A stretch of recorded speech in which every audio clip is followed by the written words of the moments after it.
So you're welcome to this edition of the Cisco CyberOps training. So we'll be looking at attackers and their tools. And in this module, we'll quickly look at objectives. One, how network threats have evolved. We'll look at the various types of attack tools used. I think we discussed this yesterday. So that quickly we may have to go to the next module, which is I'll show you 14. Okay, yep.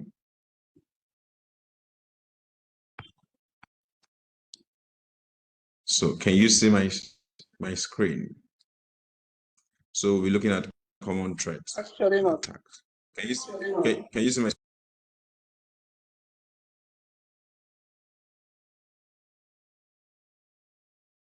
Yes, we can see it.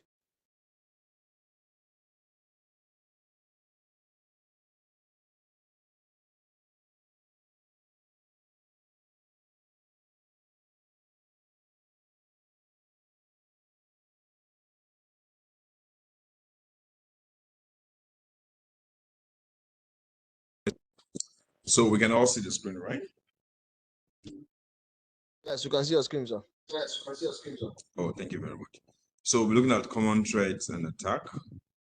And under this, we'll just look at the objective for the common threat. We're looking at the types of malware, explain the reconnaissance, access, social engineering, network attacks. We look at denial of service, buffer overflow, and evasion attacks. These are some of the objectives for this particular module. And for the malware, we look at the types of malware. Malware is a code or software designed to damage, disrupt, steal, or inflict some kind of bad or legitimate action on data, hosts, or networks. The three most common types of malware are virus, worm, and Trojan horses. So you can see it's a dangerous program that is meant to disrupt, destroy, even damage your system. And the categories have been provided here, which are worm, Trojan horses, and viruses. Most of us are not new to this area. We know the implication, and we know what it takes to protect our enterprise network. So a virus is a typical type of malware that spreads by inserting a copy of itself into other programs. Now, after the program is run, viruses spread from one computer to another. This actually spread based on the surface, or more or less the network space you have. So a simple virus may install itself at the first line of code in an executive file. Virus actually harmless for those that display a picture. I remember some time ago we used to have a virus called the Rewa Dinga. I don't know how many of you experienced that. It came at its own time, and over time some of those viruses also lose their ability on network. That's depending on the kind of antivirus you now have. I don't know how many of you experienced that kind of virus. Because all of So most viruses spread by USB memory drives. They also spread through CD, DVDs, network shares, and email. A common type of virus. So we also have another kind of virus, malware called the Trojan horses. Trojan horses malware is a software that appears to be legitimate. You can remember the story of the Trojan horse. I mean, this is a new story. This actually is a way to falsify. You think this is actually a very interesting file or a picture, and by the time you click on it, it's spread. So Trojan are found attached to online games. Users are commonly tricked into loading and executing the Trojan horse on their systems. The Trojan horse concept is actually flexible. It can cause immediate damage. It can provide remote access to the system or access through a backdoor. So custom written Trojan horses with a specific target are difficult to detect. As in the case of customized written program using Trojan horses. Trojan horses are actually usually classified according to the damage and the cost on the network or cost of the system, or the manner in which they breach a system. Quickly, we'll look at the types of Trojan horse. One, we have the remote access. This actually enables unauthorized remote access. And then we have the data sending. This provides threat actor with sensitive data such as password. We have the destructive, which corrupts or deletes your files. And then we have the proxy. This actually uses the victim's computer as a source device to launch attacks and perform other illegal activity on the network. So that means the victim system automatically becomes the source of attack. And the FTP is enabled unauthorized file transfer service on end devices. We also have the security software disabler, we have the denial of service, which also slow or halt network activity. And then we have the keylogger. This actually actively what attempts to steal confidential information such as credit card numbers by recording keystrokes entered into a web form.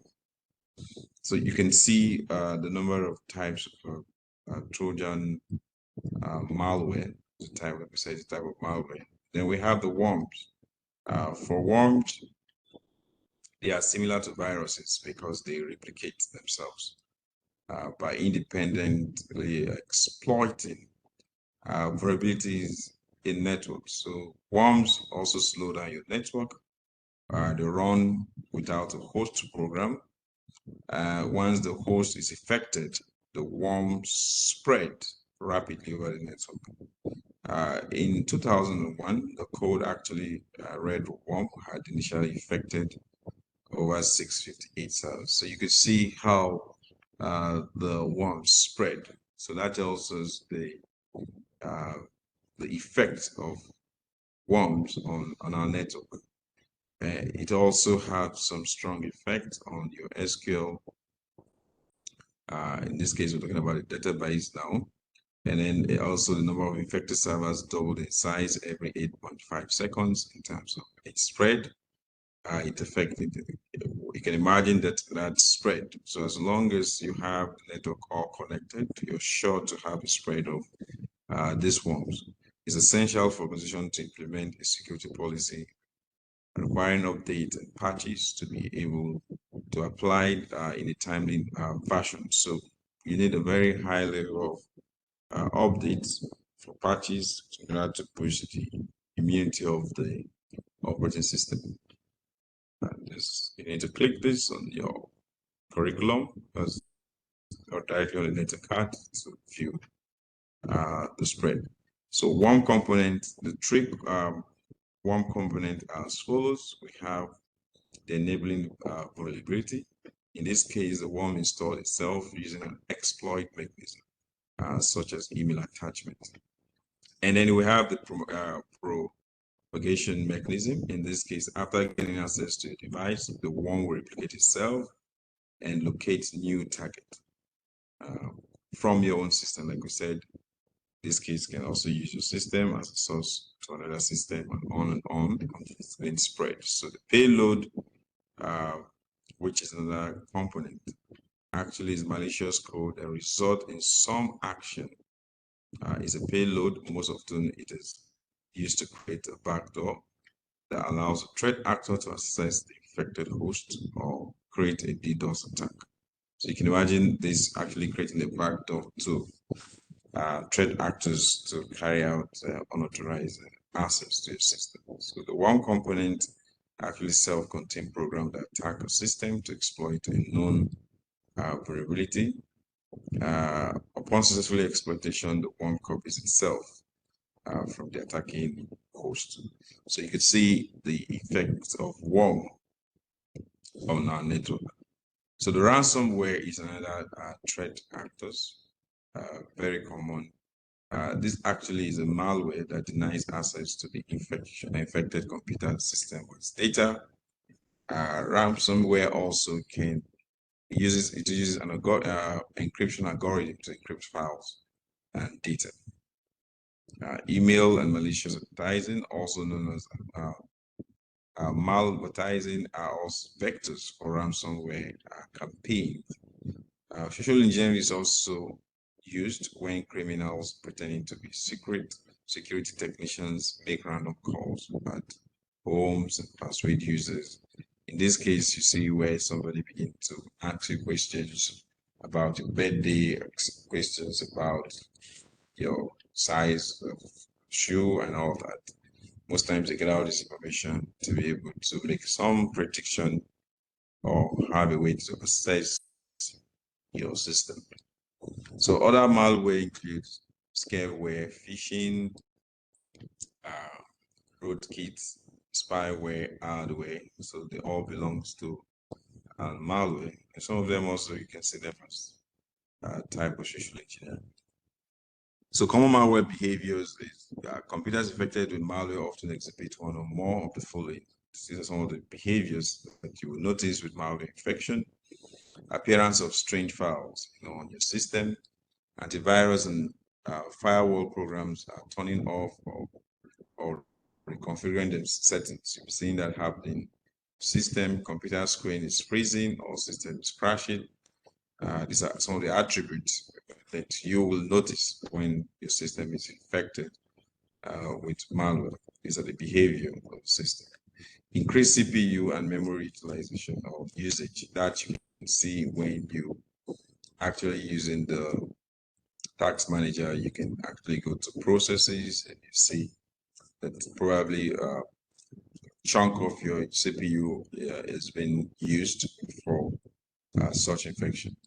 So unknown processes or services running, unknown TCP or UDP ports open, which might not be among the set of ports that are actually permitted.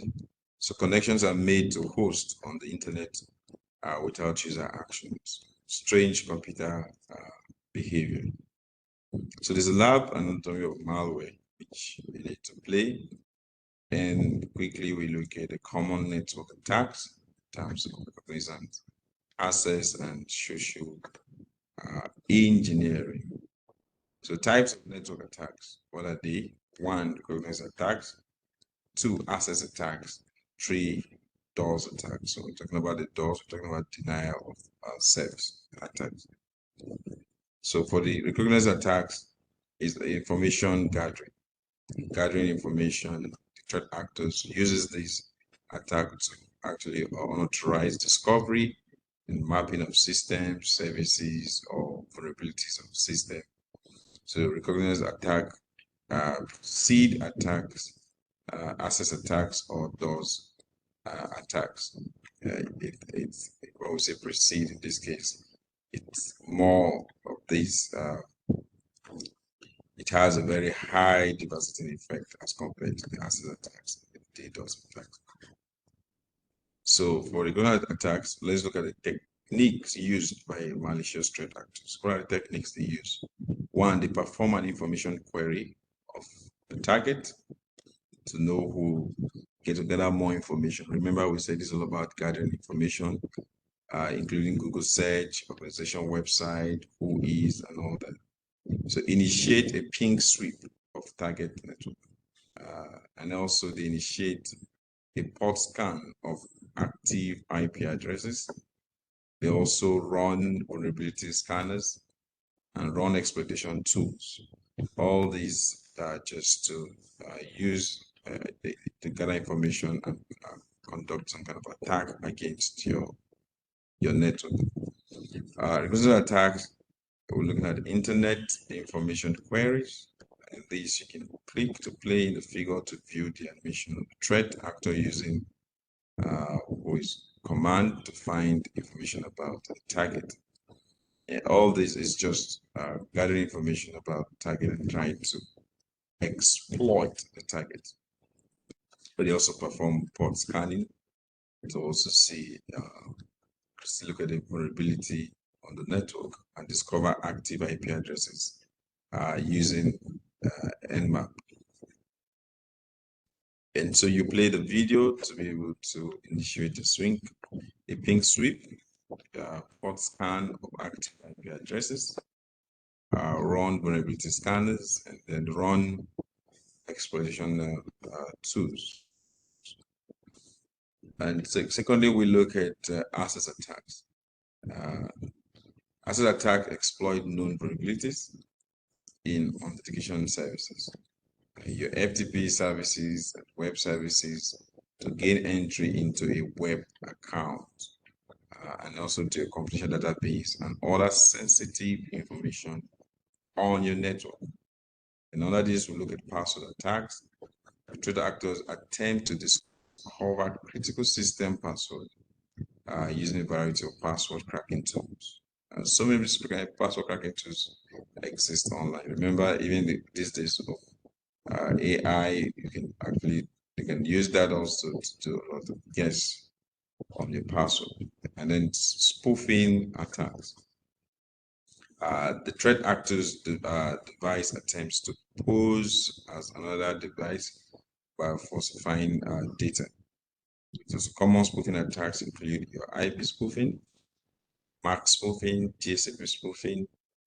It also includes trust exploitation, port redirection, man-in-the-middle attacks, buffer overflow attacks.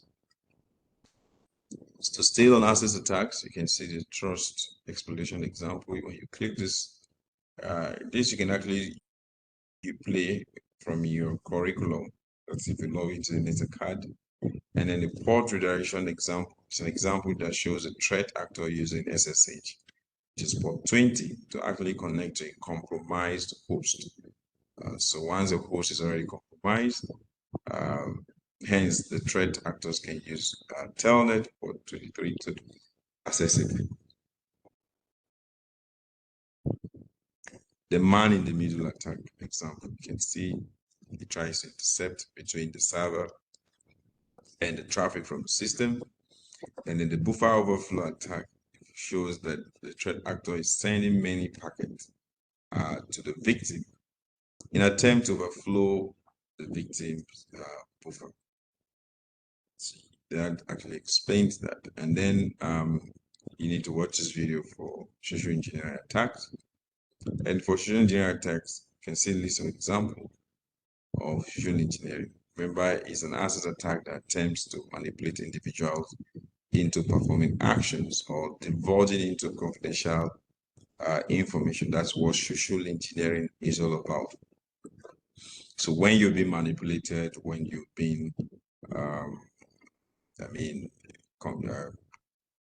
somebody trying to collect some vital information from you without you knowing, those kind of approach or such kind of actions of divulging confidential information from you, we refer that to be social engineering.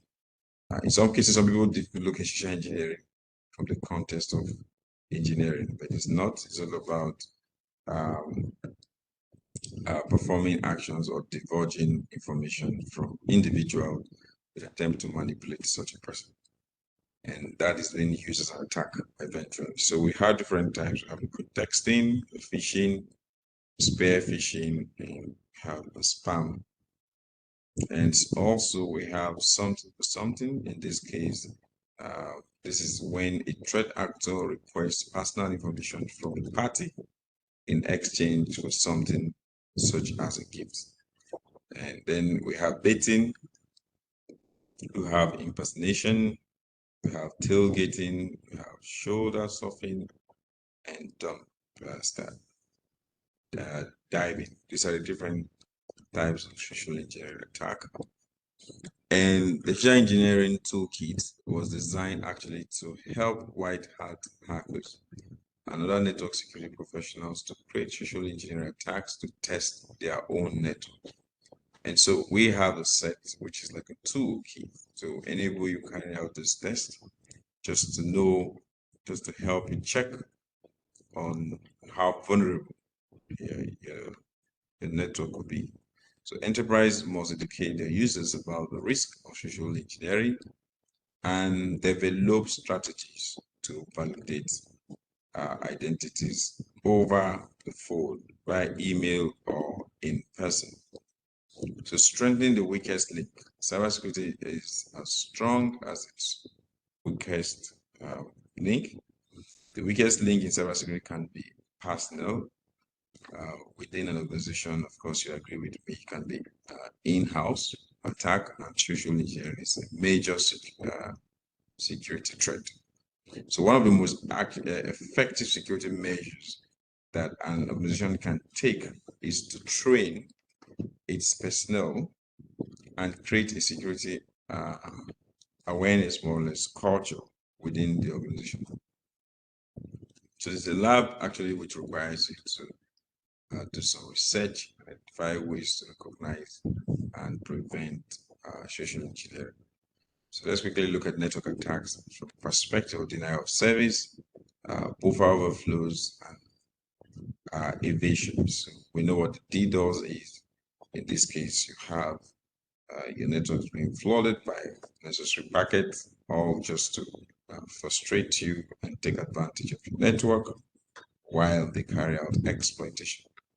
And then the buffer overflows, still sending, congesting your network with the intention of stealing sensitive information, and then the evasion carrying out some exploits on your network.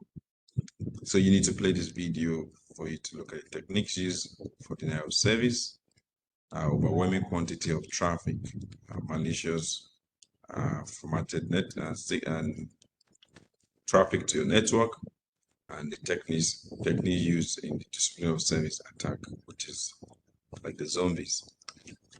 So DOS attack, when you click this, you just see it will give you a guide how those attacks carried out. Same thing for the DDoS.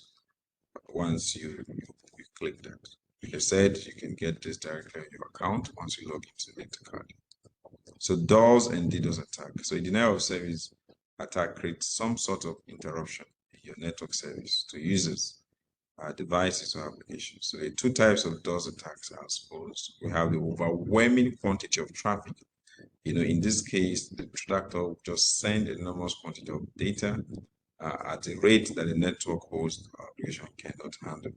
That's quite overwhelming, just to choke up the network. And maliciously formatted packet. In this case, the threat actor send a malicious formatted packet to a host or application, and the receiver is unable to handle it because of what is being sent is malicious packet. So it definitely to slow down it to make it to be very uncomfortable for the receiver. So components of DDoS attacks. The following terms are actually used to describe the component of the DDoS attacks. The zombies. In this case, a group of compromised hosts, and these hosts run malicious code. We have the bots. These are also malware that is designed to infect a host and communicate with a handler system. We have the botnet, the handlers, and the bot masters. These are actually a component of the DDoS attack. So the mirror is a malware that targeted IoT devices, configured the default login information, and then the botnet was used as part of the DDoS attack. So you need to play the video and see. So for the buffer overflow, recall we've talked about the denial of service. Let's look at the buffer overflow. In this case, the threat actor uses buffer overflow DOS attack to find a system memory related flaw on the server and exploit that server. So for instance, a remote denial of service attack vulnerability was discovered in Microsoft Windows 10, where the threat actor created malicious code to access out of scope memory. So you can see the manner in which this attack actually was carried out. is first to send overwhelming kind of traffic in order to just to create that instability. And in this case, the actor created malicious code to access out of scope of memory. And another simple example is the ping of death, where a threat actor sends ping of death, which is an echoes request. Is in the case using an ICMP protocol that is larger than the maximum packet size. So the receiving host cannot actually handle the size, and eventually will crash. So we have the evasion method used by threat actors. And how do they do that? Through encryption and tunneling. In this case, the evasion techniques uses tunneling to hide, encrypts, scramble, and then scramble your files. This makes it quite difficult for security detection techniques to detect and identify the malware. So tunneling can mean hiding stolen data, in a legitimate packet. And then we have the resource exhaustion. In this case, this evasion technique that makes the target host too busy to properly use security detection techniques. And then we have a traffic fragmentation under still evasion. In this case, the evasion technique split a malicious payload into smaller packets to bypass network security detection. Remember, this network security detection will always try to look at the header of the packet, look at the payload of the packet.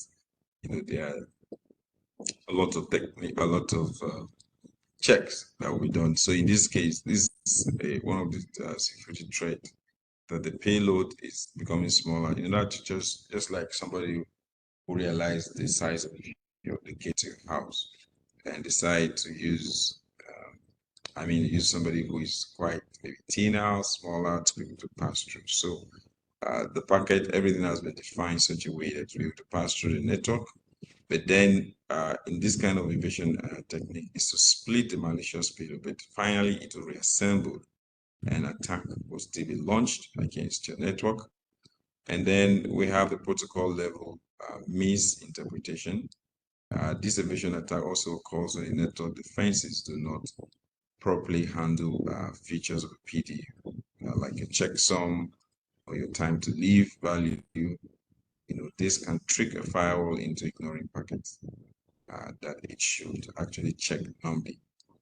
So the traffic substitution, and then we have the traffic insertion. So these are actually the different evasion techniques or methods that have been used on the network, on network attacks.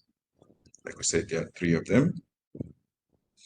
So evasion method will also have the pivoting, the rootkits, the proxies. And then in summary, this model has helped us to actually know what malware is for short, for actually malicious software or malicious code.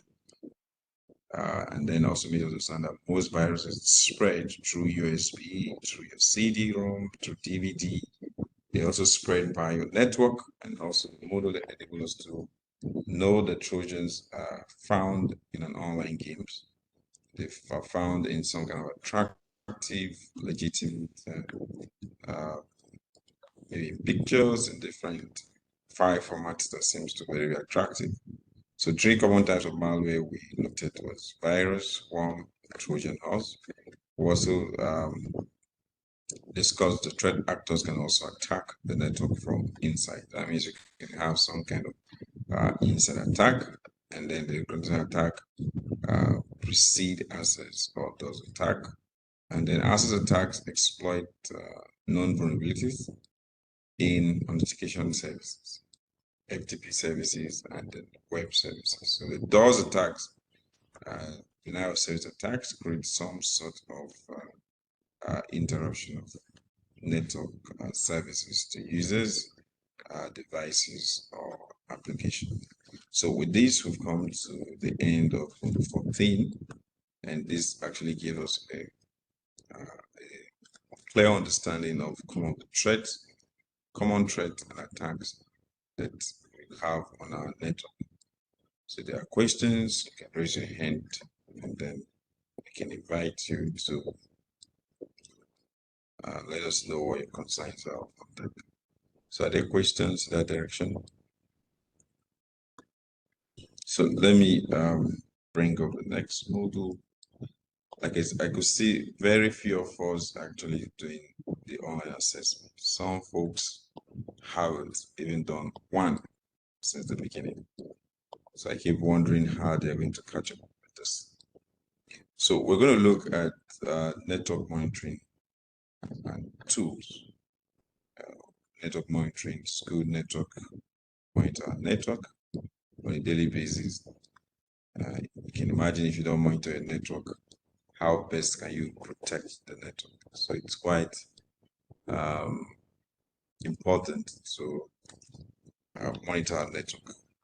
So module 15 gives us a clear understanding of how to monitor our network and the tools, available tools for monitoring the network. So I don't know if you can see my screen. If you can see my screen, please can you just raise your hand?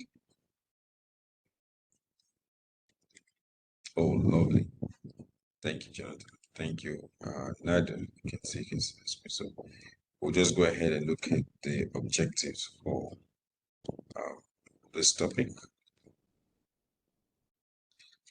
We look at the importance of network monitoring. Why do we need to monitor the network and how network monitoring is conducted? Very, very key and important in relation to network monitoring. So it would be nice that once you have a network set up, you have your network configured, you have your DMZ, you have your router, you set up your VLANs, you have your VLANs connected to different parts of the organizations. You actually set them on probably dynamic routes, static route, whichever method of configurations you have actually set up. And then you have the network working for you. The next thing is you need to have a way to monitor this network to know where there's downtime. And sometimes some of the downtime could be suspicious, especially when you begin to monitor it. You might notice that it's very possible. Maybe it's some kind of threat actors that is trying to take advantage of your network. So these are some of the things that we need to do, because a network that is not monitored automatically is vulnerable, because anytime such network can be attacked. So it is a strong policy. If you're setting up your organization policy, it must be part of it, compulsory. The network must be monitored, and the tools for monitoring network must be defined, and the method of reporting must also be established. And this monitoring ought to be done probably on a daily basis, on a weekly basis. I mean, the good news is that it could be automated, and some of them you have to manually come in. So we look at network security topology. So to mitigate threat, all network must be secured and protected, which is sure. Network requires a security infrastructure consisting of your firewalls, your intrusion detection system, intrusion prevention system, endpoint security software to protect. The methods and techniques that are used to introduce automated monitoring, creating security alerts, or automatically blocking offensive devices. So for large networks, an extra layer of protection is added. So your devices such as your firewalls and IPS, that's your intrusion prevention system, operate based on pre-configured rules, monitor traffic, and compare it against the configured rules. So it is, if there's a match, the traffic is handled according to the rule. So network monitoring methods. So the day-to-day operation of the network consists of traffic flow, which you have to note down. So you need to note the flow of your traffic, the bandwidth usage or bandwidth utilization. You need to note that. The good thing is most of the monitoring tools, they display that in graphs. You can see the peak, you can see it when it drops and all that. And resources, resource assets. These patterns identify normal network behavior. So to determine normal network behavior, network monitoring must be implemented. And that's the only way you can tell about it. So the tools such as your IDS, your packet analyzer, your SNP, NetFlow, and others are used for network monitoring. So there are two common methods used to capture traffic and send it to network monitoring devices. We have the network tabs, we sometimes known as test access point. We also have traffic mirroring using switch port analyzer or other port mirroring. Still on the monitoring, we have network tabs. The network tab is a passive splitting device, as you can see to your right, implemented in line between the device of interest and the network. So a tab forwards all traffic with a physical layer error to an analysis device while allowing the traffic to react its intended destination. So here the tab simultaneously send both the transmit data stream from the internal router and the receive data stream to the internal router on separate dedicated channels. This actually is for the purpose to ensure that all your data arrives at the monitoring device in real time. So it actually feels safe, which means that the traffic between the firewall and internal router is not actually affected. So it also be good that when you have these external, I also advise that you also have the same firewall in the network. So oftentimes we seems to defend our network from external attack. We also need to introduce firewall within the network itself. Quite important, because within your network, oftentimes you have a guest account, you have separate accounts. So it's good you bring in a firewall in between to be able to create some policies and know how to regulate the flow of traffic in your network. So traffic monitoring and span, in this case, you're looking at capturing data for network monitoring requires all traffic to be captured. Special techniques such as port mirroring must be employed to bypass network segmentation imposed by network switches. And then under traffic monitoring still, you look to port mirroring enables the switch to copy frames that are received on one or more ports to a switch port analyzer. And the reason for doing that is that it's connected to analyze the data itself. So the table identifies and describes your span terms. You can see the ingress. Ingress as the traffic that enters the switch, the network, and ingress is the traffic that leaves the switch. And the source of the switch port analyzer are monitored as traffic enter them is located to the destination port. So in summary, this is all about monitoring and analyzing data as it moves from as it enters the network and then exits from the network. So the association between source port and destination port is called a span section. And in a single section, one or more multiple ports can actually be monitored. So in few Cisco switches, section traffic can be copied to more than one destination port. So a source VLAN can be specified in which all ports in the source VLAN becomes a source of span. And in this case, when it becomes a source of span, what happened? You realize that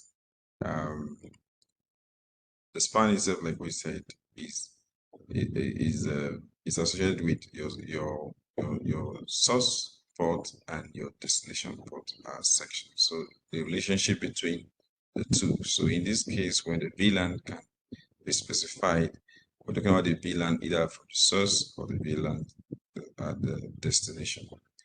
Because it leaves the source definitely is on the same path when it gets to the destination. So a variation of span called remote span enable a network administrator to use the flexibility of VLANs to monitor traffic to remote switches. Remember, this is traffic within a domain. So let's look at network monitoring tools. What are the network monitoring tools you need every day to monitor your network? So common tools that are used for network security monitoring include network protocol analyzer. An example of it is what we've been working with, which is the Wireshark TCP dump. And 2 is the NetFlow. 3 is security information and event management system. Most of these, we've mentioned them in the course of this course. And then you can see the network monitoring tools, protocol analyzer, SIEM, the NetFlow, just to give you a clue of what these tools look like. So for the network protocol analyzer, you can see the Wireshark. Recently, we've used the Wireshark to do a lot of monitoring, to look at data, to look at TCP, UDP data, packet, as the case may be. So we already know what these tools help us to achieve. So frames captured by the Wireshark are saved in picker file, like we also have seen in some of the labs that contains information regarding the frame, interface, packet length. Wireshark can open files containing captured traffic from one software such as the TCP dump utility. So the example in the command output display is sample TCP dump captured of ping packet.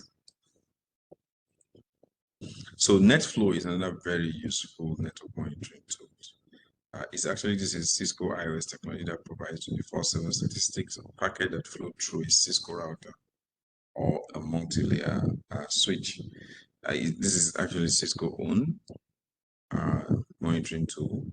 Is a standard for collecting IP of operational data in IP networks. The network flow can be used for network and security monitoring. Network planning can also be used for traffic analysis. It provides a complete audit trail of basic information about every IP flow forwarded on the device. Although NetFlow stores flow information in a local cache on the device, it should always be configured to forward data to the NetFlow collector, which stores any NetFlow data. So this is a 24/7 statistics on packets. So ensure that once you wake up the next day, you can actually look at it and do some analysis and see what have happened in the previous day. So the NetFlow can monitor applications connection by tracking bytes and packet counts for the individual application flow. It actually pushes the statistics over to an external server called a NetFlow collector. So the Cisco Stillwatch collects NetFlow statistics to perform advanced functions, which actually include one, flow stitching. In this case, it's groups of individual entries and flows, flow duplication, and what we call NAT stitching. The NAT stitching actually supply flows with your NAT. In this case, we talk about the network address translation, where you are able to NAT either your private to public, for the purpose of translating all your private connections through the public network. So PC1 connect to PC2 using the HTTPS on port 443, as you can see. So we look at the security information event management. Is actually technology used in enterprise organizations to provide real-time reporting and long-term analysis of security events. So the same systems include the following essential functions. 1, forensic analysis.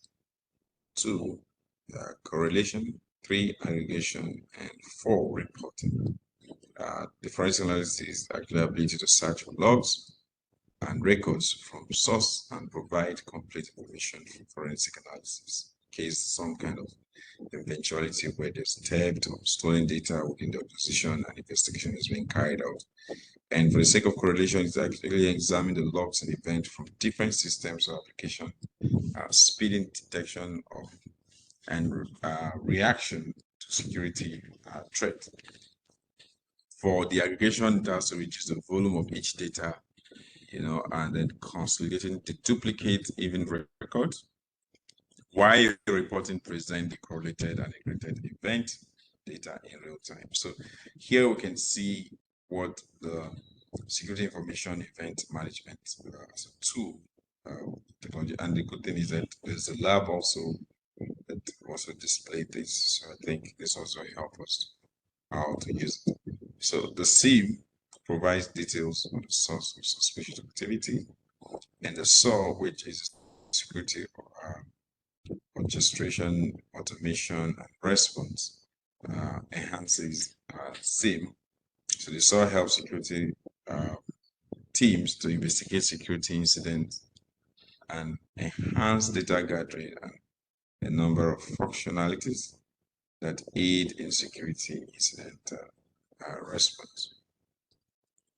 So these tools are actually very important, and they help us to achieve and monitor a lot on our network.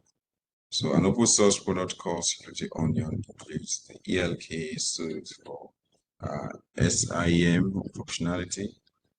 And the ELK is an acronym for 3 products from Elastic. So we'll deal with this during the Security Onion, the lab sections.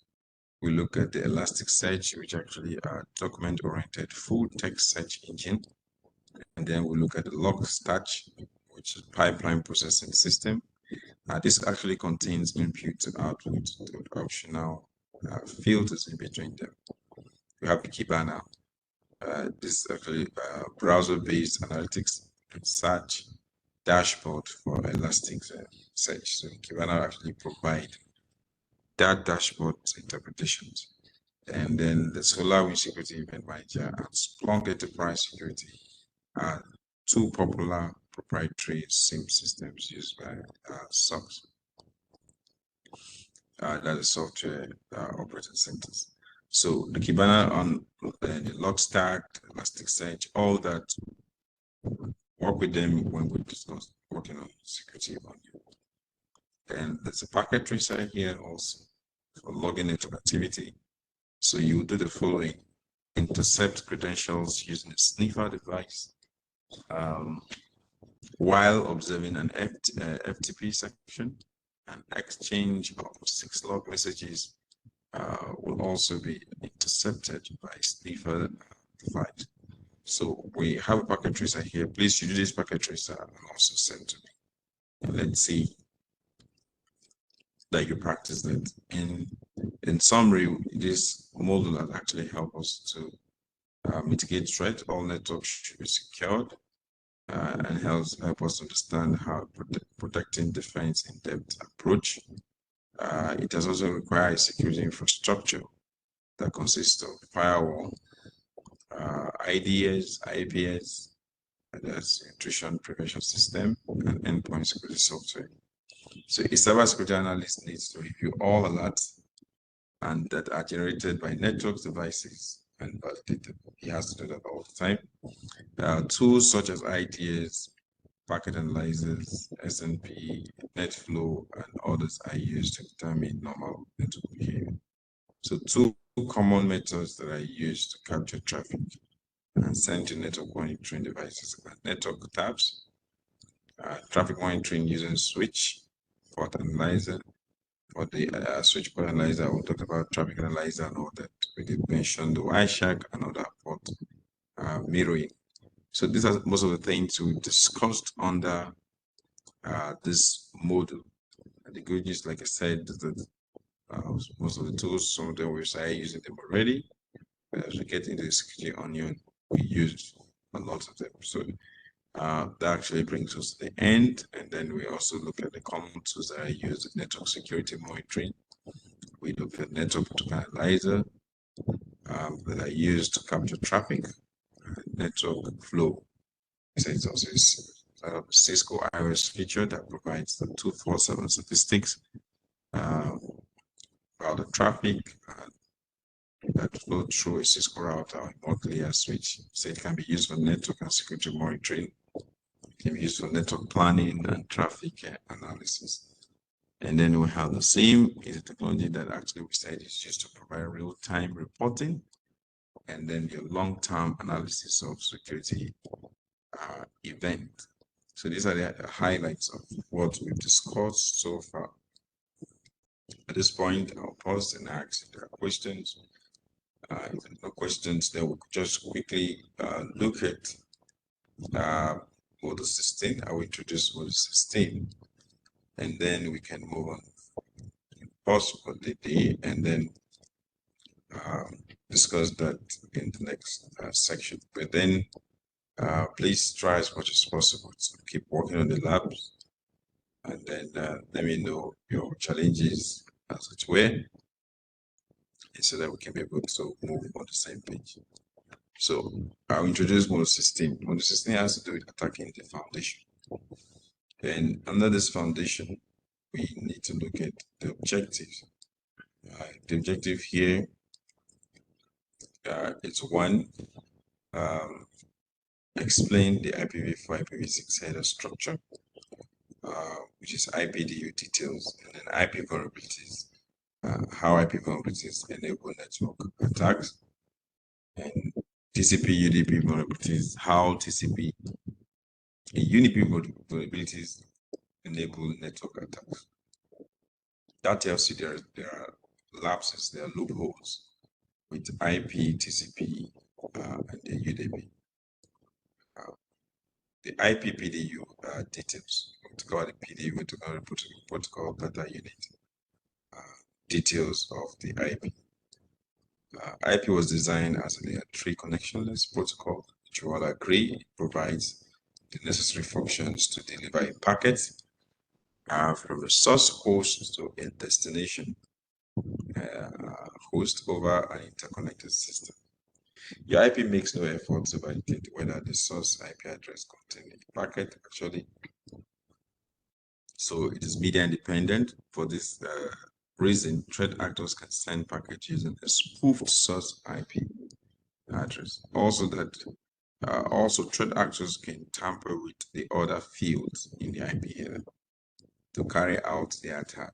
So it is important for security analysts to understand the different fields in both the IPv4 and IPv6 header. So basically, we're talking about the IPv4, IPv6 header, looking at attack from the foundation, as it were. So the fields in the IPv4 packet are shown in the figure. So there are 10 fields in the IPv4 packet. Your IPv4 is 32-bit length, so you can see the version, the internet header length, the differentiated service, and then you have the total length. So if you look critically, you discover that we are saying, please note this, very important, that the IP usually makes no effort to validate whether the source IP address contains a packet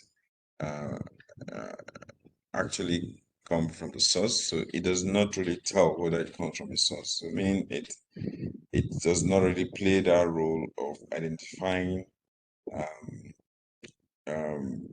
make any effort to validate the source to be sure if the source IP address matches with where the destination is. So ordinarily, IP has no role to play when it comes to knowing the source IP, the destination IP, and then trying to say, okay, this set of IPs actually are meant not to arrive at this point.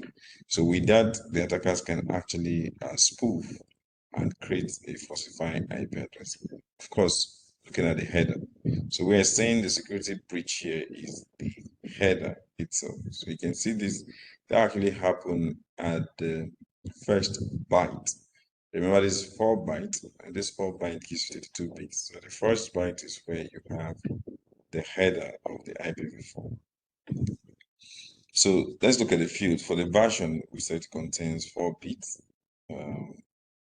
Value set to 0, 1, 0, And the internal header, which is a 4-bit field, also contains the length of the IP address header. And then we have a differentiated service, or the diff serve, formerly called the type of service. And the DS field is an 8-bit field used to determine the priority of each packet. So we also the entire total length. That actually specifies the length of the IP packet itself, which includes the IP header and the user data. So the total length field is 2 bytes. That's the total length field that you can see where we disclose this. Total length field. You can see that there. That is actually 2 bytes, which is 16. The byte is 8 bits. Okay. So the IPv4 fields too have the identification, the flag, fragment, offset. It has the TTL distinct D, which is decremental by 1. And then once it gets to 0, it discards such packet from the network. So if the TTL field decrements to 0, the router discards the packet. And then we have the protocol. This actually is field used to identify the next level protocol. So we have the header checksum, the value that is calculated based on the content of the IP header. It's actually used to determine if any errors have been introduced during transmission. So the header checksum help to check, if there's an error. And so that in case there's an error, there's a need for a retransmission. So sources IPv4 address, destination IPv4 address, and the options and padding. So you need to play this video to actually sample IPv4 headers in the Wireshark. Very important. So here's for the IPv6. Yeah, the IPv6 packet header. So there are 8 fields in the IPv6 packet header. As you can see, 8 fields for the IPv6, which is more than that of IPv4. So the header field contains the version, contains the traffic class, contains your flow label, payload length, your next header. So that's a typical architecture of the IPv6 header. So what are IPv6 vulnerabilities? I think this is critical and important. What are the one ICMP attacks? We know what ICMP is, like send an echo. So threat actors use Internet Control Message Protocol, which is ICMP, echo packet, pings, to discover subnets and hosts on a protected network to generate DOS, flood attacks, and to alter host routing tables. So the IP attacks, the DOS attacks, the DDoS attacks, the address spoofing attacks, the man in the middle attack, and then the section hijacking the attacks. So these are all attacks under the IP attack. So in the case of the DOS, you can see that the threat actors attempt to prevent legit users from accessing information or service. And of course, with that, they're able to gain advantage and then be able to falsify or spoof one of the IP addresses and launch its attack. So these are several attacks under the IP. ICMP was developed to carry diagnostic messages to report error conditions when route, host and port are vulnerable. Remember, the ICMP actually has a legit function, which of course is to test for responses, more or less to test to see if there's connectivity between two end devices. So the ICMP messages are generated by devices when a network error or outage is occurred, just to test to see if there's connectivity. But once this is sent, it has to, it's going to be a feedback. And that is what the attacker does. They try to take advantage of of the packet itself. So the ping command is a user-generated ISMP message called an echo request that actually used to verify connectivity to a destination. So threat actors use ISMP for reconnaissance and scanning attacks. Threat actors also use ISMP for DOS and DDoS attacks, as shown in the ISMP flood attack in the figure.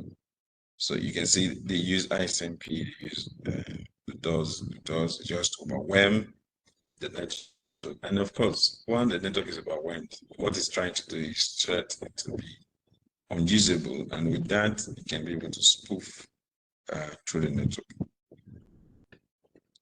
So ISMP message, echo request, and echo reply, ISMP unreachable, ISMP max reply, ISMP redirect, and ISMP router discovery. These are different ISMP messages.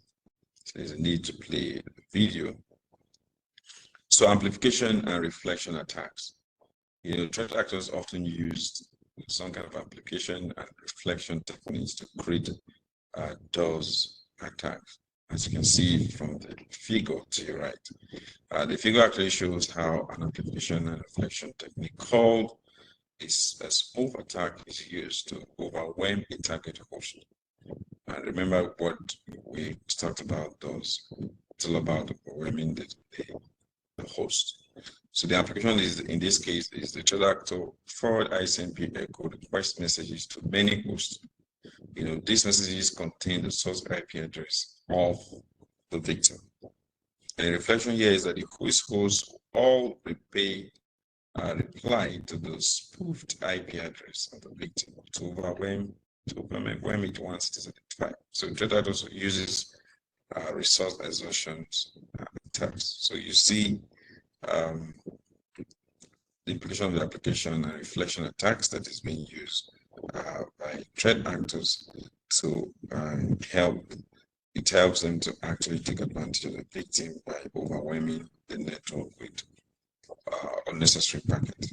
So address spoofing attacks. The address spoofing attack, the IP address spoofing attacks occur when a threat actor creates a packet with a false source IP address information to either hide the identity of the sender or to pose as other legit user. So in this case, the threat actor can then gain access to otherwise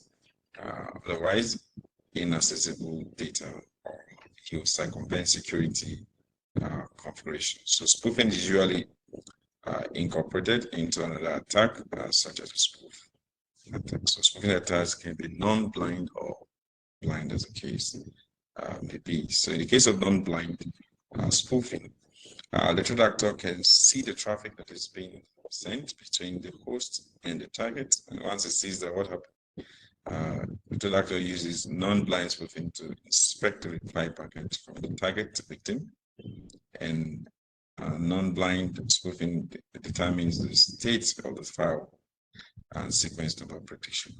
So what it does is that it's all about seeing the traffic between the source and the destination. Of course, there's going to be a reply packet, and that is what what the threat actor does. The advantage the threat actor will take on that reply packet, so be able to get the message. So it can also hijack an unauthorized section. So the blind spoofing is when the threat actors cannot see the traffic that is being sent between the host and the target. So blind spoofing is used in this case in DDoS. So go ahead. I can see Akubo, you have a question? Doctor, yeah. Yeah. Yeah, PowerPoint, your screen has not changed for some time now. Oh, really? Yes. Is it to you alone or to everybody? Maybe to me alone, I don't know. This network degradation can happen in both ends. It could be slow at your end, it could be slow at my end. So is there any other person who is having this challenge where it does not Now it is there another person who now it has moved. Oh, really? So are we also witnessing the same I have thing? that issue as Are there well. others that I had that issue as am well. is it the only one? Is it? I had the issue as well, but now it's showing. Move to the next slide. Okay, it seems I'm ahead of the slide. Is that? Actually, you were Hello. ahead of the slide. Okay. It's Oh, really? Actually So behind. let me behind the slide. That means this slide is ahead of me. You know what I say? It means what was displayed on the screen, you were far ahead of what was displayed on our screen. Oh, okay. Okay. Let me see. I think that's the latency here. Now, Okay, so see what can you see now? blind spoofing, non-blind spoofing. Oh, great.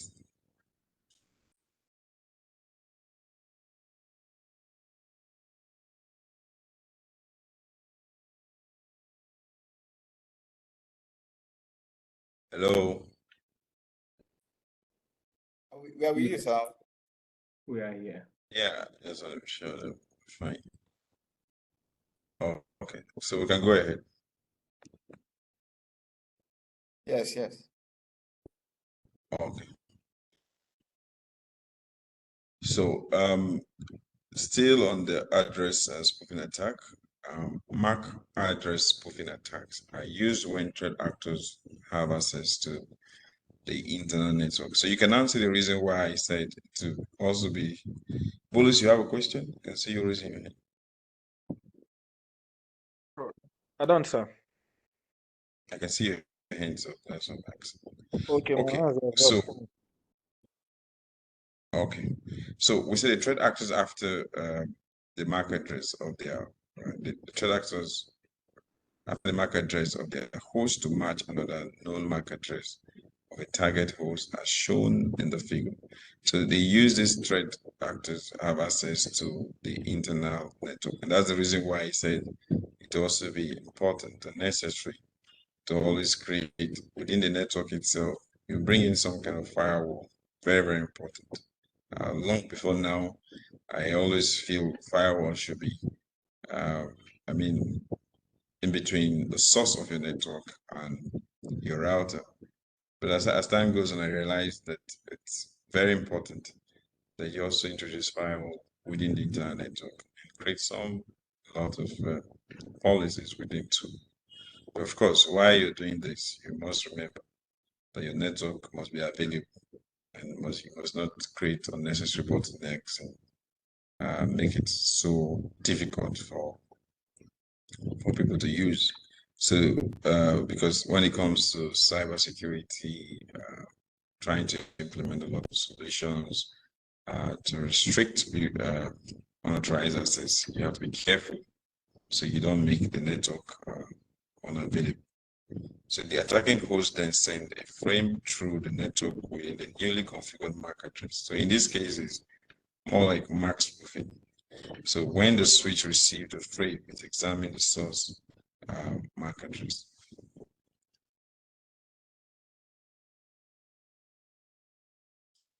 So the switch overrides the current CAM table. Remember, the CAM table is also like a MAC table entry and assign the MAC address to the new port as shown in the figure. So it then forwards frame distinct for your target host to the attacking host, because in this time around, your attacking host actually is in between. He has spoofed the MAC address, and because he has spoofed the MAC address, he's now waiting to get a feedback through the same source. So the application of service spoofing is another spoofing example. So in this case, a threat actor can connect a rogue DHCP server to create MITM conditions. In this case, you get a rogue server where all the trying to redirect traffic, to a different destination altogether. So the TCP and UDP vulnerabilities. I don't know if you can see this slide. Can we see this slide? Can we see the TCP and UDP vulnerabilities? Because we now want to look at What are the vulnerabilities associated to TCP? Can we see that? I can. Oh, What I really? see on my screen is still address spoofing, MAC address spoofing. That is the same thing on my Okay, it's screen still as well. showing.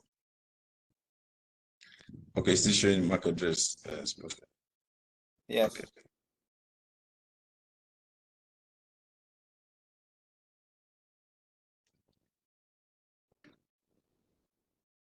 Let me see what I can do to help.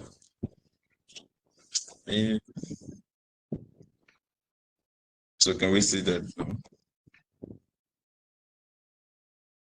Not yet, Doc, not yet.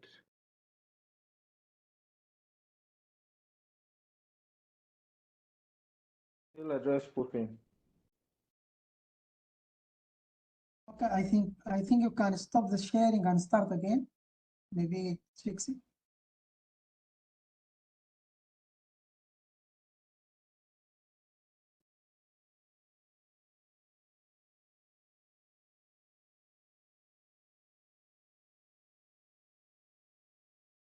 Hello, doctor.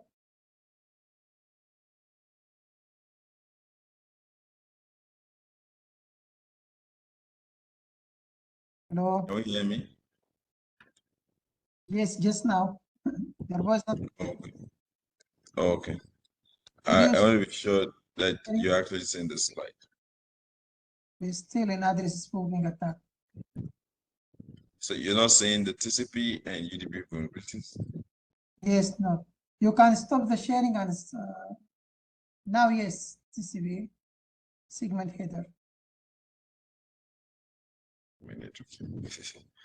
Okay. So can we see this? Yes, sir. You can see So it I now. want to be on the same page. So can we see this TCP UDP vulnerabilities now? Yes, sir. Hello? Yes, So yes. that's it. Segment header. Yes, TCP Okay, segment fine. header. Yes, sir. Okay.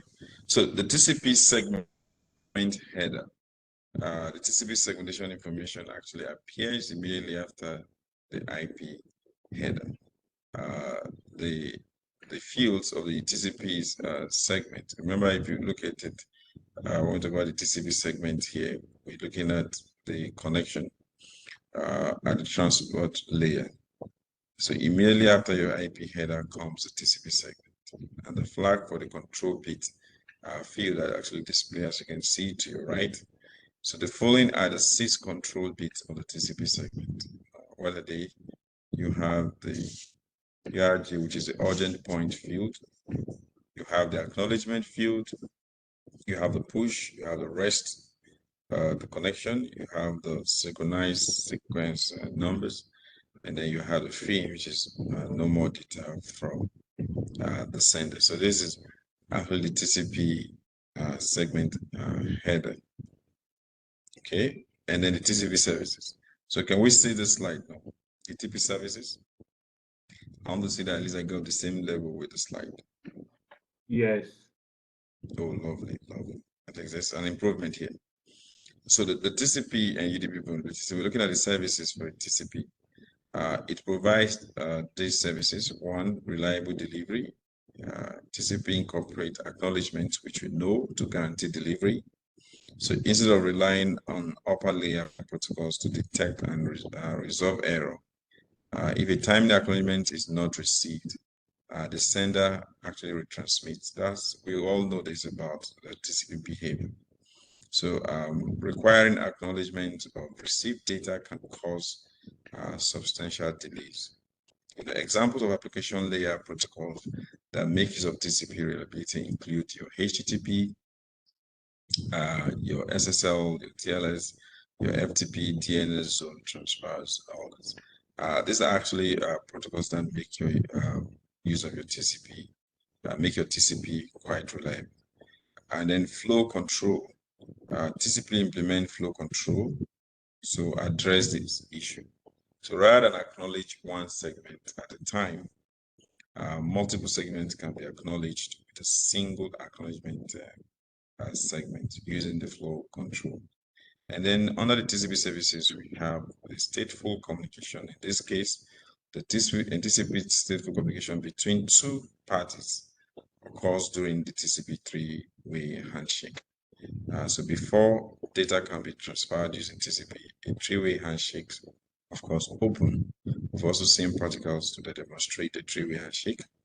And if both sides agree to the TCP connection, data can be sent and received by both parties using TCP.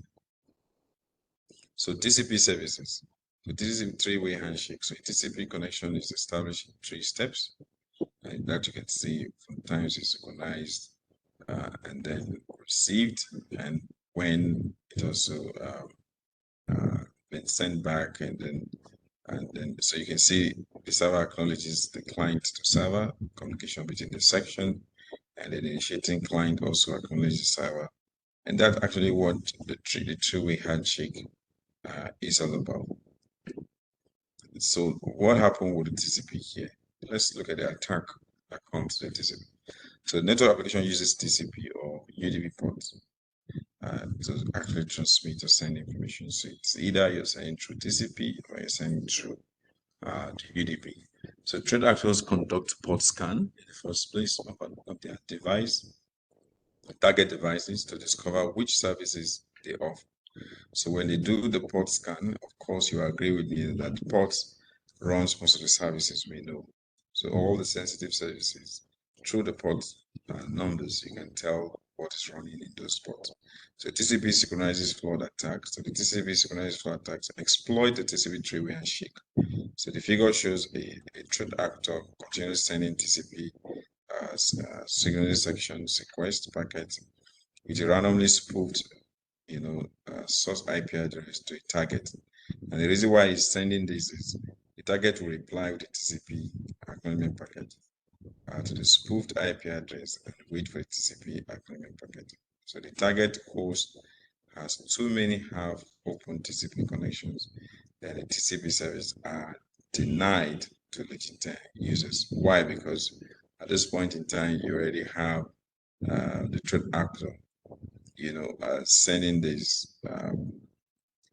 TCP synchronized sections. And the reason why he's doing this is so that when there will be acknowledgement, you're able to check to know exactly what's happening within the network. Like we said, it has to scan the port to the services that are running. So the TCP reset attack. So a TCP reset attack can be used to determine TCP communications between two hosts. So a threat actor could do a TCP reset attack and send a spoofed packet containing a TCP rest to one boot endpoint. So it can also terminate a TCP section uses the following 4-way exchange processes. So when the client has no more data to send in the stream, it sends a segment with the fin flag set. And in this case, the server sends an acknowledgement to acknowledge the receipt of the fin to terminate the section from the client server.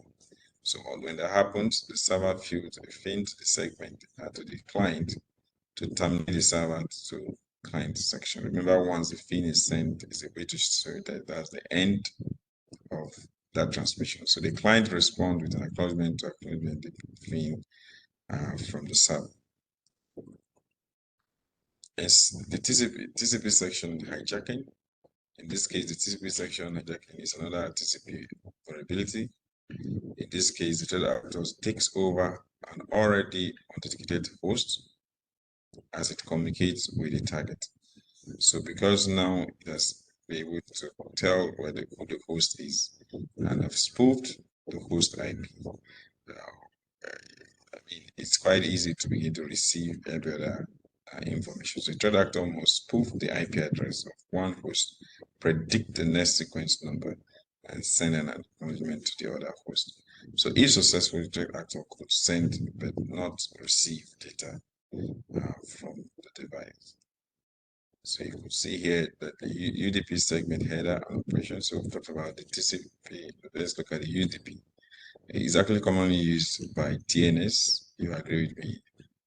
DHCP also uses UDP, which is Dynamic Host Configuration Protocol, and your Tribal File Transfer Protocol, your TFTP also uses UDP. Your NFS, your SNMP, they all use UDP. So it is also used with real-time applications such as your media streaming or VoIP. UDP is a connectionless transport layer protocol. So the UDP segment structure shown in the figure is much smaller than the TCP. You agree with me on this because the TCP has a lot. It has the acknowledgement, it has the sequencing, it has the full control, all that are embedded in the TCP. But in the UDP, the segment structure is much smaller. So although UDP is normally called unreliable, because it does not mean that applications that use UDP are always reliable. You agree with me on that, but then it's always tagged unreliable. Of course, in this case, if you ask me why is this tagged unreliable, it's because it does not acknowledge, whatever is sent is sent. If it's an error, then you have to send that all over again. Unlike in TCP, where there's error detection and correction, meaning that there's some kind of breakdown in transmission or some kind of error, it is being retransmitted. So I think in that situation is where my school of thought, tells me that's where you have it unreliable and reliable. That does not mean it's not reliable. Your voice, your video, like we said at the early part of this course, all uses the UDP. So the low overhead of UDP makes it very desirable for protocols that make simple requests and reply transactions. So let's look at the UDP attack. UDP is not protected by encryption. Encryption can be added to UDP, but is not available by default. So you need to add encryption to UDP. So what we're saying invariably is that by default, there's no encryption on UDP.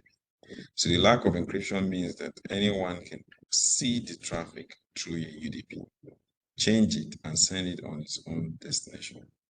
So you can see the security challenge with UDP sending it by default without any encryption. So you need to add your encryption. So UDP flood attacks. So in a UDP flood attack, all the resources of the network are consumed. So the threat actors must use a tool like UDP, Unicorn, or low orbit Canon. These tools send a flood of UDP packets, often from a spoofed host to a server on the subnet. So the program will sweep through it, sweep through all the known ports, trying to find closed ports.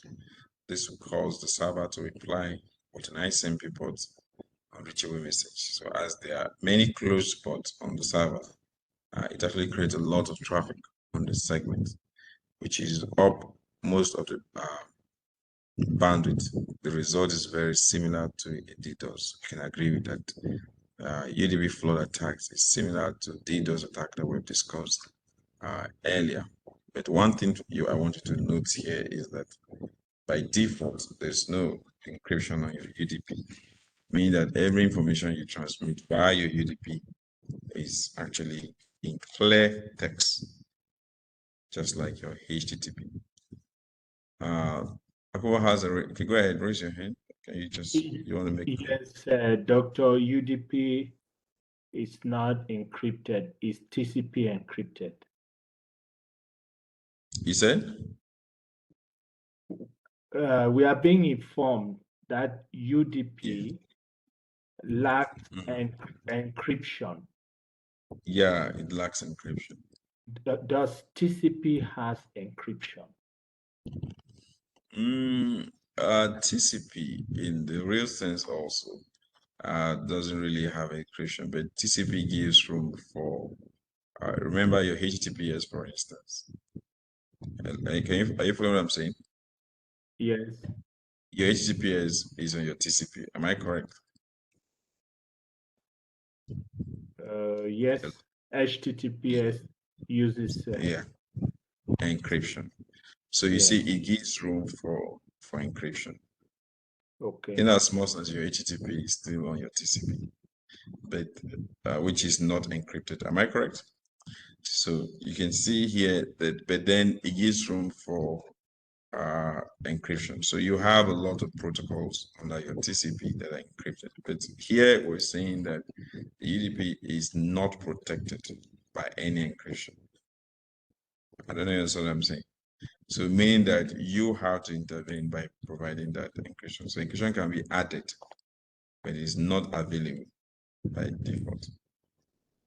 So it means that if you are doing anything that you're transmitting through a UDP, you must probably write a security script to help encrypt that whole traffic. Unlike in the case For of TCP. example, like DHCP or DNS, which relies Like, on this UDP. exactly. Like your DNS now, your domain name. So if you're using your domain name, your DNS, you need to now put in some, you need to look and write some security script. Additional security. Exactly. You need to provide additional security. If you don't provide additional security, what we're saying is that by default, your UDP running on that service is not secure. But that does not mean, does not give you room to secure it. You should provide the security. So I think it's just a warning for us to know as cybersecurity specialists that whatever you run through such protocol by default, so you need to now, but that does, even your TCP too have some that are not encrypted. So I can give you that case, like the HTTP we just talked about, it's still on your TCP, but it is not encrypted. But then the HTTPS is encrypted. By default, it is encrypted. So you see that there are defaults in TCP that are encrypted, and there are defaults in TCP that are not encrypted. But in the case of UDP, it is clear that it's not encrypted. So that means you have to provide that encryption. Okay. So that brings us to the end of this module. And at this point, I want to stop, but please send in your labs and try to take your assessments, go through the curriculum, read of the curriculum. Are there folks here who don't have an academy or probably are running this for the first time? Because at the end of this course, you're meant to actually belong to an academy and teach this course. So please, we're training you as instructors and not as student persons. So you are already in the ecosystem. So as you round up with this program, begin to see how you can attach yourself to an academy. Okay, so on this note, I come to an end. If there are questions, then we can discuss it through. And there are no questions, then we can all meet next week. However, please try as much as possible to look at the labs, work on your labs as much as you can, and report them to me. So we said you're looking at 1 to 15 as the case may be. So by next week, we'll take the other numbers. By the upper week, we should be running up. And then see that you take all the assessment. So thank you very much and do have a lovely weekend. Thank you, sir. Bye-bye. Yeah. Bye-bye. Yeah. Thank you.